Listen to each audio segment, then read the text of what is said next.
Assalamualaikum warahmatullahi wabarakatuh. Today we are from Group 7. We want to presentation about types of manuscript and publication. The member of the group there are Mustika Ayu Laili, Naya Adluna, and Sheila Abniatul Ulumiyah. Next.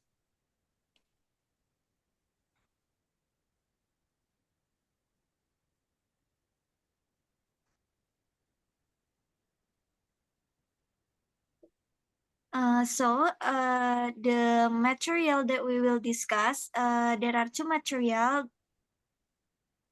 that is types of manuscript and publication. Next.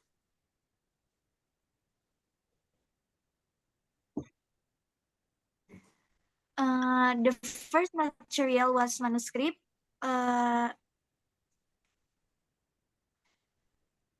Mustika Ayu Laili, times is yours. Okay, thank you, Naya.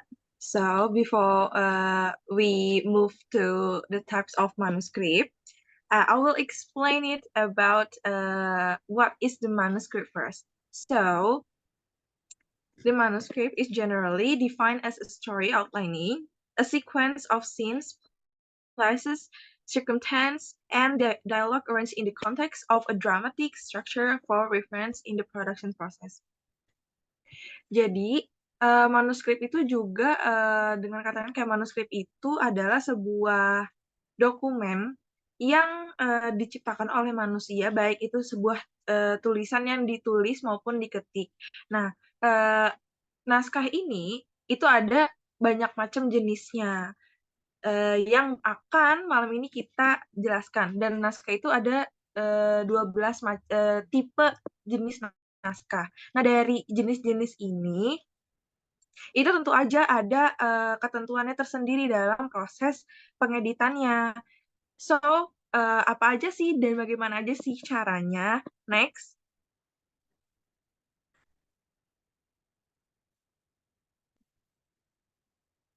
Jadi, yang pertama itu ada fiction manuscript. So, what is fiction manuscript? Fiction manuscript are the manuscript based on the imaginations of the author. So, jadi ada beberapa unsur yang biasanya kita sering jumpai di beberapa jenis tipe naskah.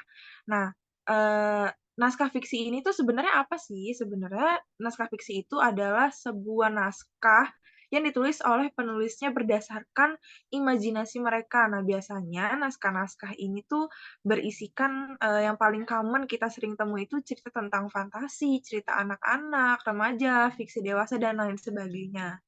Nah, eee naskah fiksi kan biasanya kalau naskah yang lain tuh ada unsur-unsur tertentunya kan, kayak semacam kayak sistematika babnya, rumus-rumusnya, table, the number of statistic or non-statistic, terus ada lampirannya, daftar pustaka, reference-nya, and index. Nah, unsur-unsur yang tadi saya sebutkan itu nggak ada di dalam unsur naskah fiksi.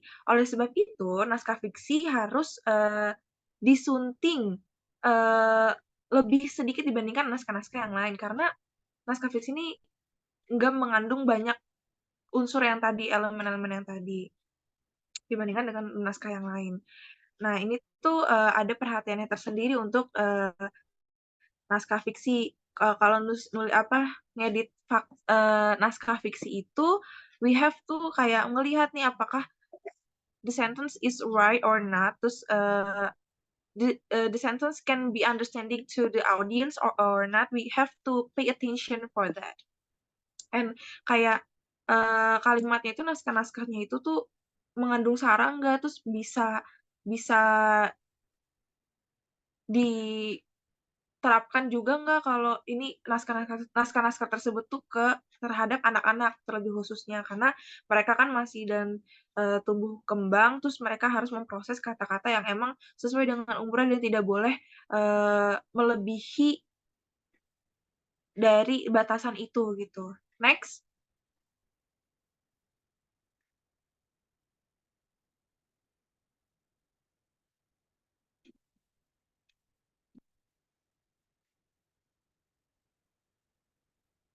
Next is literary manuscript. What is literary manuscript? So, literary manuscript is a piece of writing such as a book or poetry which aim to tell a story or entertain. Jadi naskah sastra ini tuh sebenarnya itu digolongkan juga ke dalam naskah fiksi, di mana kan sesuai yang tadi saya sebutkan bahwa naskah fiksi itu naskah yang dibuat sesuai dengan imajinasi dari penulisnya kan. Begitupun juga dengan naskah sastra. Tapi ada perbedaan nih, naskah fiksi itu kan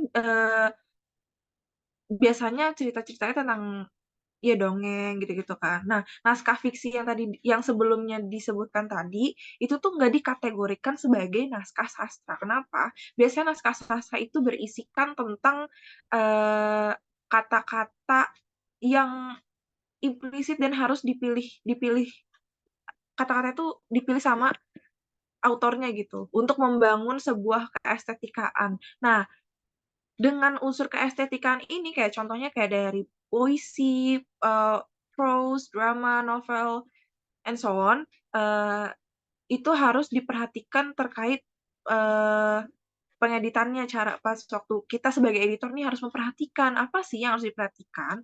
Nah, kita tuh harus memperhatikan apakah kata-kata tersebut pertama tadi mengandung sara kah atau melewati batas sewajarnya kah gitu. Nah, tapi naskah-naskah sastra ini juga harus diperhatikan, karena editor tuh nggak boleh sembarangan untuk mengedit naskah, karena mereka harus meng-cross check lagi ke autor atau penulisnya untuk apakah kata-kata ini tuh boleh dihapuskan. Kalau misalkan jika dihapuskan, apakah eee, ini menghilangkan makna dari keseluruhan isinya gitu. Karena kan kata-kata yang dipilih sama penulis untuk menulis sebuah puisi, prosa, dan lain sebagainya itu kan dipilih dengan hati-hati dan ditujukan untuk sebuah estetikaan kan. Nah, kalau misalkan takutnya dihapus oleh editor gitu, karena menurut editor ini nggak sesuai, tapi itu menghilangkan unsur makna yang dimaksud sama si autornya tersebut. Jadi hal itu tuh harus lebih diperhatikan lagi gitu. Next.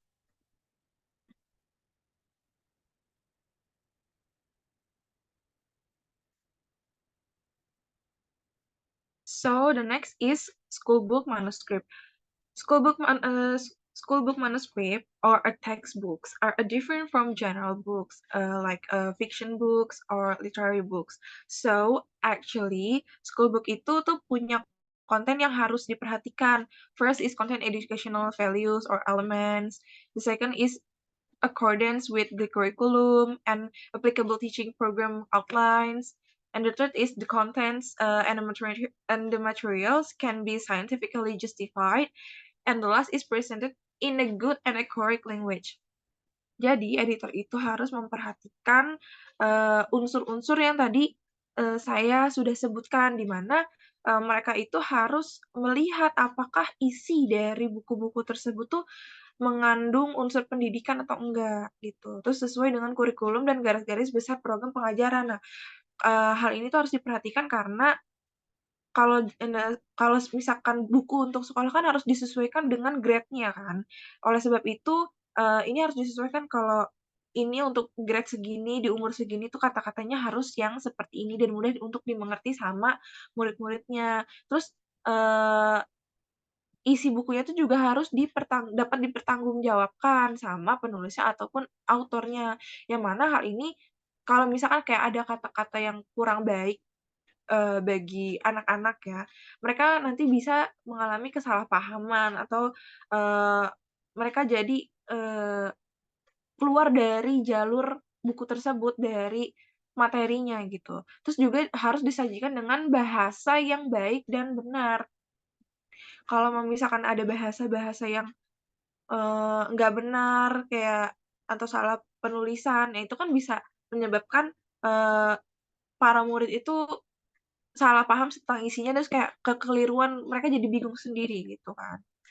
Nah, biasanya buku-buku naskah sekolah itu harus diperhatikan juga dari segi isinya, kayak contohnya nih, kebenarannya, kebenaran konsepnya, terus kayak relevansi kurikulum yang berlaku, pengorganisasian sama sistematika, terus penyajian sama dilihat dari sudut didaktik metodiknya, terus kayak tata krama penulisannya. Terus juga harus diperhatikan nih dari segi dasarnya atau haluan negara keamanan nasional. Apa sih yang harus diperhatikan? Jadi buku itu tuh nggak boleh bertentangan sama ideologi negara gitu. Harus disesuaikan juga. Terus isi buku juga nggak boleh membahayakan keamanan negara. Terus isi buku tuh juga nggak boleh mengandung sara juga. Nah, kalau dari segi bahasanya, aspek yang harus diperhatikan itu dari ejaannya, istilahnya, terus bentuk sama pemilihan katanya, tata bahasa dan struktur kalimat, serta juga penggunaan bahasa yang sesuai dengan jenjang pendidikannya. Lalu ada dari segi grafiknya, kayak dari pemilihan kertasnya itu juga harus diperhatikan, apakah kertasnya itu berbahaya atau enggak. Soalnya kan terkadang kalau misalkan baca buku kita bisa mengalami luka kan, tergores, itu juga harus diperhatikan. Terus, ukuran bukunya harus disesuaikan juga, terus kesesuaian ukuran bidang cetaknya, jenis hurufnya, pengaturan marginnya, ilustrasinya, dan lain sebagainya. Lalu next itu ada next ya. Lalu next itu ada children's reading manuscript. So what is children reading manuscript? Children reading manuscripts is a contents fiction text in the form of folks, tales, children's stories, drawing, and others. Nah, untuk pengeditan buku anak-anak ini yang harus diperhatikan tuh kayak kurang lebih tuh samalah sama buku untuk anak-anak sekolah gitu yang tadi sebelum disebutkan. Cuma ada perbedaannya dari isi dan dari isi dari naskahnya tersebut. Bedanya tuh apa sih kalau kalau misalkan buku sekolah kan isinya kayak materi tentang pembelajaran anak-anak. Sedangkan kalau naskah bacaan anak ini biasanya berisikan tentang konten seperti cerita anak-anak, dongeng, gitu-gitu kan. Nah, biasanya naskah naskah or children's reading manuscript ini ditujukan itu untuk anak-anak yang masih belum bersekolah. Biasanya mereka itu batita, balita, atau anak-anak masih bayi. Kadang mereka juga eh, diberikan edukasi juga kan lewat buku-buku bacaan anak. Nah, itu yang diperhatikan itu kalau anak-anak tuh untuk buku ini, naskah ini tuh eh, agak sedikit susah atau gampang juga ya. Karena kalau misalkan dalam buku anak-anak itu, yang diperhatikan itu juga dalam bentuk ilustrasinya untuk menarik attention dari anak-anak ini harus dikasih gambar yang menarik, dia harus kasih grafik yang menarik untuk mereka tuh juga tertarik sama eh, isinya gitu, kontennya. Terus juga kalau misalkan ada bahasa, mereka juga harus eh, diperhatikan juga pemilihan bahasanya. Biasanya namanya masih anak-anak, mereka kan masih belajar untuk proses mengenal kosakata baru. Itu juga harus diperhatikan, mereka harus diberikan kosakata yang mudah dipahami oleh mereka gitu. Next.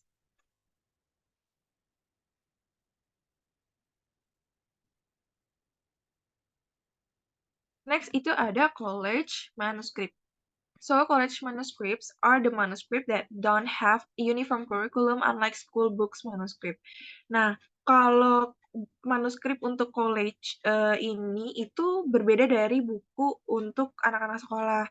Kalau untuk anak-anak sekolah kan mereka harus memperhatikan kurikulumnya kan, sesuai kurikulumnya. Tapi kalau misalkan untuk manuskrip ini untuk jenjang perguruan tinggi yang diperhatikan itu sepertinya kayak biasanya yang diperhatikan itu mungkin dari marginnya, dari sesuai sama ilustrasi-ilustrasi juga. Mereka kan sudah nggak kayak anak-anak lagi ya gitu. Biasanya manuskrip college ini tuh dibuat itu sama dosennya. Terus itu juga oleh sebab itu kayak buku perkuliahan ini tuh disesuaikan juga sama dosennya bagaimana pengolahan katanya biar mahasiswa ini dapat mengerti. Jadi kayak lebih bebas lah dibandingkan dengan buku sekolah gitu. Next.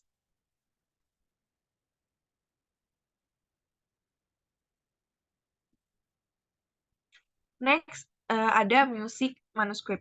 Music manuscript usually contain musical notes or number notes that can be understood by people involved in the field of music or people who understand music.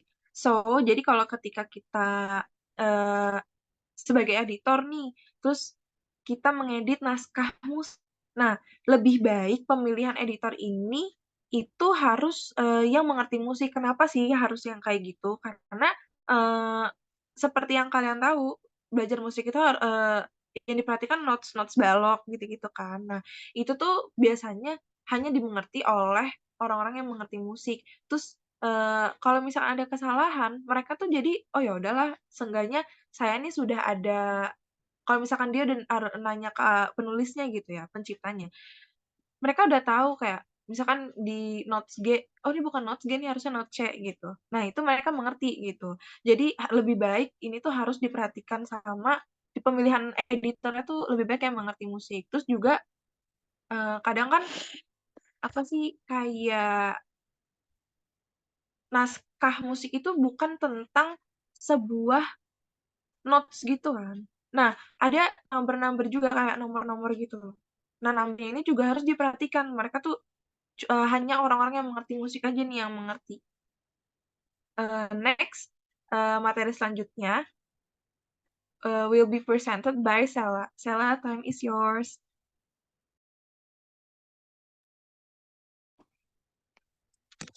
Okay, thank you, Ayu. Next, I will explain about mathematics, physics, and chemistry manuscripts. So this manuscript has its own characteristics, which contain numbers, tables, formulas, and symbols that not everyone understands. Therefore, editing this manuscript must be with people who are experienced in the field. Jadi, ini tuh manuskrip atau naskah matematika, fisika, dan kimia. Ya, dari judulnya aja ya, matematika, fisika, kimia itu tidak semua orang paham gitu tentang ilmu tersebut gitu. Nah, jadi pembuatan manuskrip itu sendiri itu harus dengan orang yang benar-benar expert di bidangnya. Karena dia itu mengandung karakteristik yang mencakup ada yang pastinya ada angka-angka, terus table, dan rumus-rumus, juga simbol-simbol tertentu yang mungkin tidak semua orang pun tahu gitu. Walaupun emang dia bisa di bidang itu, tapi harus benar-benar yang expert gitu. Karena sangat fatal apabila manuskrip tersebut ada kesalahan pengetikan.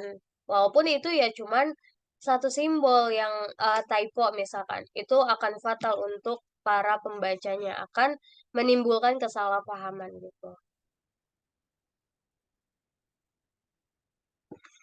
Selanjutnya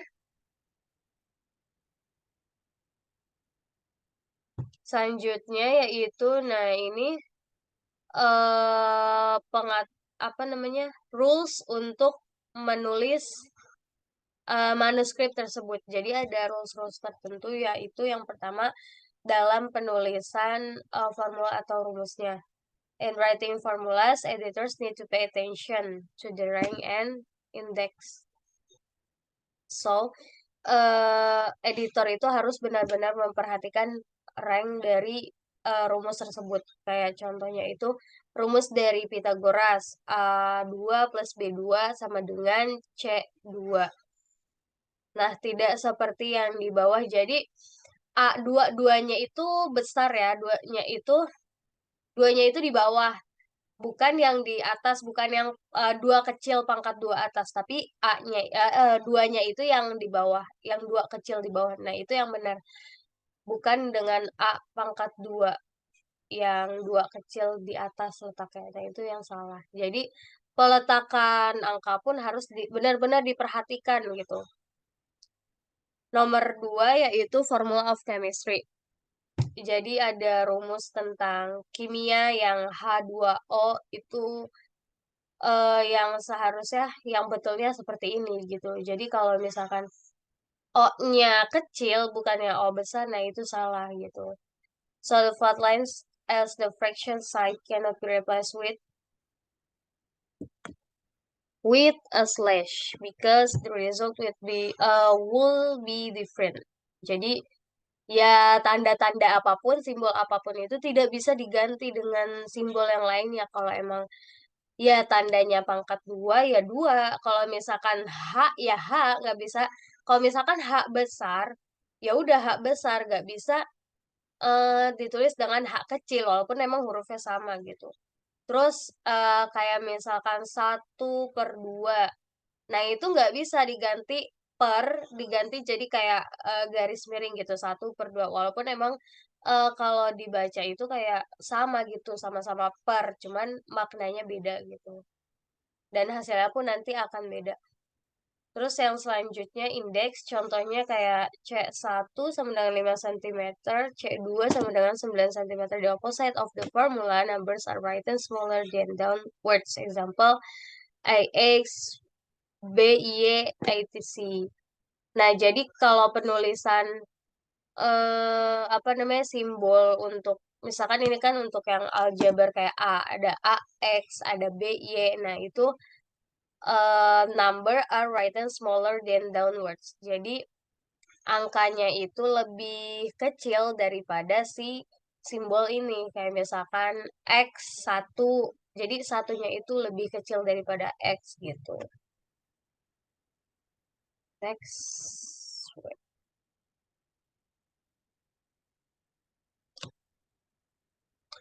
Yang selanjutnya itu correctness calculation. Jadi correctness calculation ini pembenaran dalam perhitungan gitu. Jadi tidak boleh ada kesalahan sedikit pun mengenai penjumlahan dari naskah tersebut. Misalkan kalau kita harus benar-benar teliti dalam menulis naskah ya matematika, fisika maupun kimia ini. Jadi jangan sampai salah untuk perhitungannya gitu.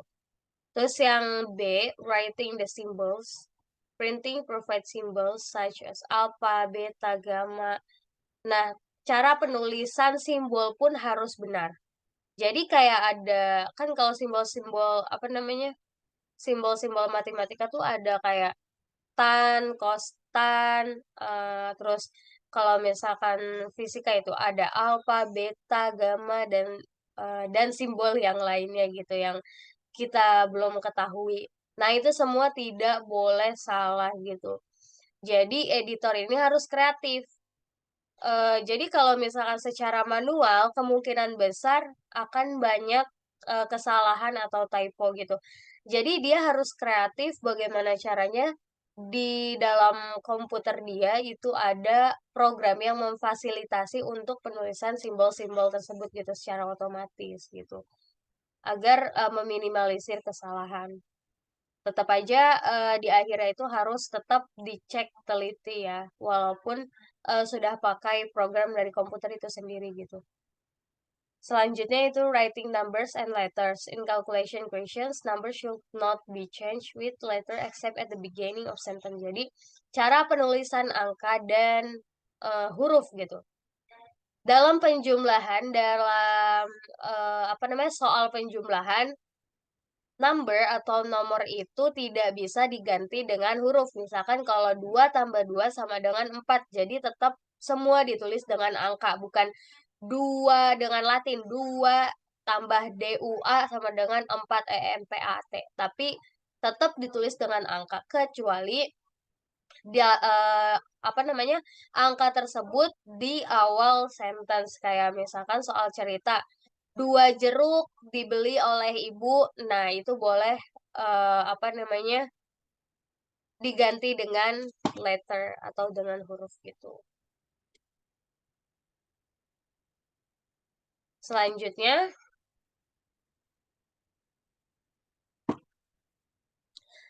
itu creating the image and table. Nah, dalam naskah ini pun harus diperhatikan mengenai ilustrasinya yang dibuat oleh author tersebut. Nah, manuscript editors need to pay attention to the size of the letters in the image and tables than in the book text.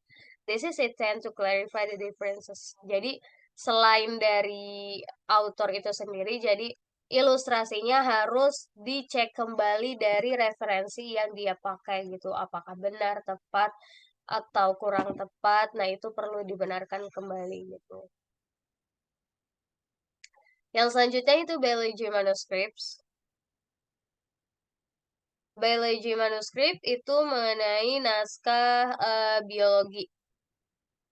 Editing biology manuscripts usually requires reference books to check the correctness of the manuscript material being edited. Jadi, dalam pembuatan naskah biologi ini, editor itu perlu mempunyai banyak referensi, buku referensi untuk mengecek kebenaran dari apa yang dia tulis. Karena ini kan ilmu biologi yang ya mungkin ada istilah-istilah tertentu yang tidak semua orang tahu gitu. Jadi tidak boleh sampai ada kesalahan. Nah, apart from that, a reference book or comparison book is also needed to check whether the image descriptions are correct or not. Selain dari penulisan teksnya, ya tentunya harus mengecek ilustrasinya pula gitu. Bukan untuk biologi aja sih, cuman semua naskah yang menggunakan foto atau ilustrasi, table dan segala macam itu harus dicek kembali dengan teliti apakah itu sudah tepat atau enggak, benar atau enggak gitu. Next.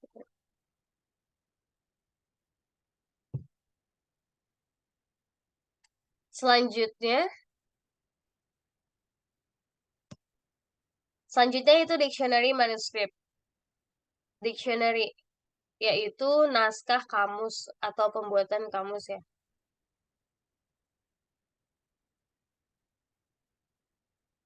Nah, first look at the layout dictionaries. Nah, di sini ada beberapa rules juga untuk penyusunan naskah dictionary. Yang pertama, look at the layout dictionary are different from other types of text. The dictionary is usually divided into 2 columns. Jadi, dictionary ini beda dari buku yang lainnya ya. Seperti yang kita ketahui, kalau kamus itu kan biasanya ada 2 kolom gitu penulisannya. Kalau naskah yang biasanya ya cuma 1 kolom aja gitu, tapi cuma 1 layer aja. Tapi kalau dictionary itu dibagi menjadi 2 layer gitu. Terus second, dictionary entries lemmas are usually given in a brief explanation description. Nah, biasanya dictionary entries itu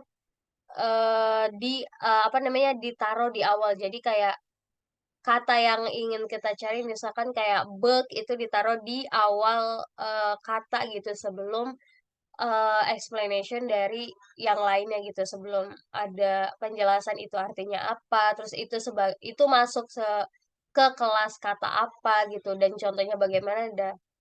Nah, dictionary entries tersebut ditaruh di awal kalimat. Terus yang ketiga itu dictionary entries usually start with a lowercase letter. Biasanya ditulis dengan kata small letter atau non capital letter, tidak kapital gitu, yang biasanya kita nulis di awal itu pakai huruf kapital. Nah, di dictionary itu tidak pakai kapital, jadi kecil semua. Terus yang keempat yaitu dictionary text usually contain abbreviation that are commonly used in the word of dictionaries.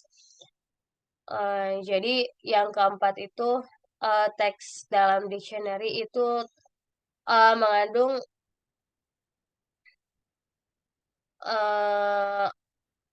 istilah-istilah yang biasanya dipakai di dalam kamus gitu. Next. Yang selanjutnya itu scientific manuscripts. Manuscripts that are done scientifically and presented scientifically too, such as undergraduate thesis, graduate thesis, and dissertation for SE. So, ini tentang naskah naskah keilmuan yang ya mencakup referensi-referensi untuk skripsi, tesis untuk S2, dan disertasi untuk S3 gitu.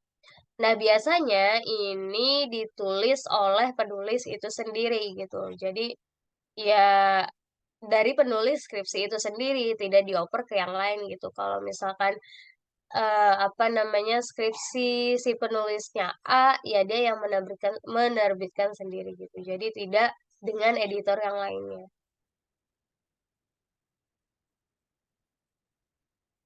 Selanjutnya yaitu popular scientific manuscripts. A popular scientific manuscript is a manuscript in which the study is carried out scientifically, but it presented in a popular way. In this case, the writer of a popular scientific manuscript does not use a scientific word.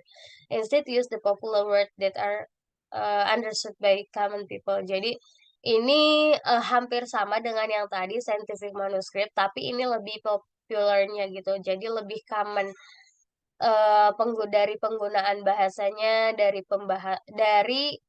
pembahasannya gitu. Jadi pembahasan dan penggunaan bahasanya itu yang lebih dikenal oleh banyak orang gitu, tidak yang terlalu keilmuan gitu.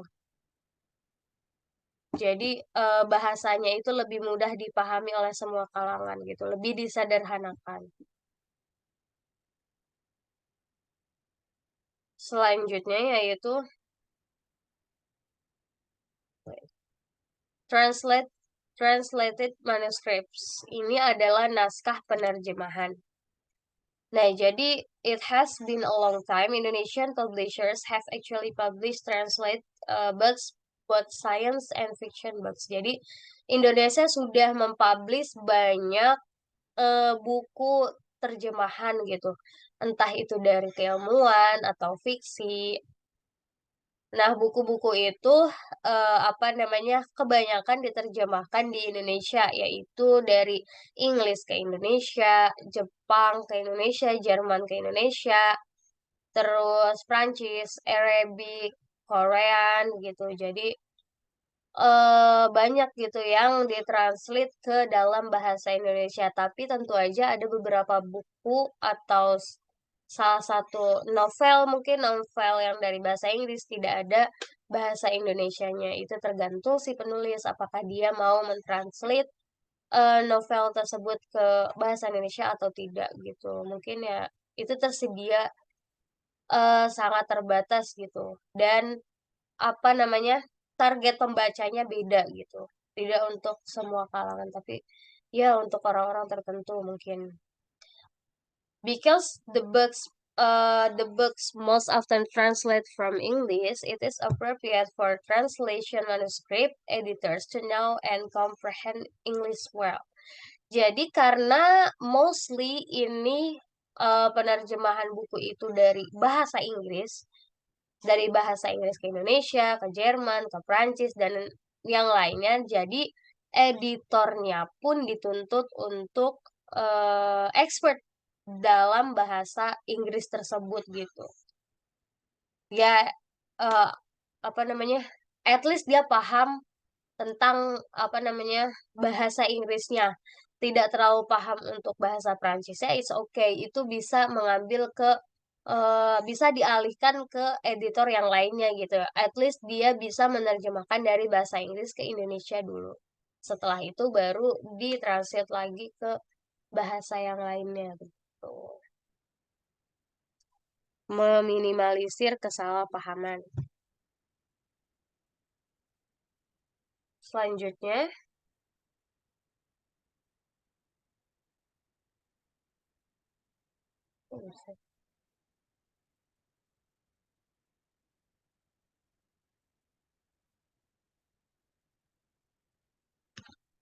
selanjutnya yaitu types of publisher will be explored by Naya Adluna. Time is yours.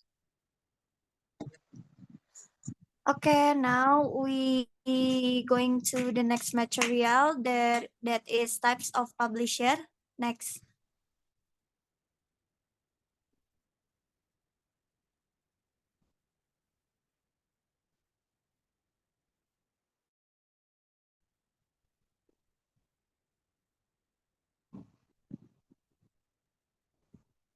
Sorry, agak loading. Oke. Sebelumnya, Sal.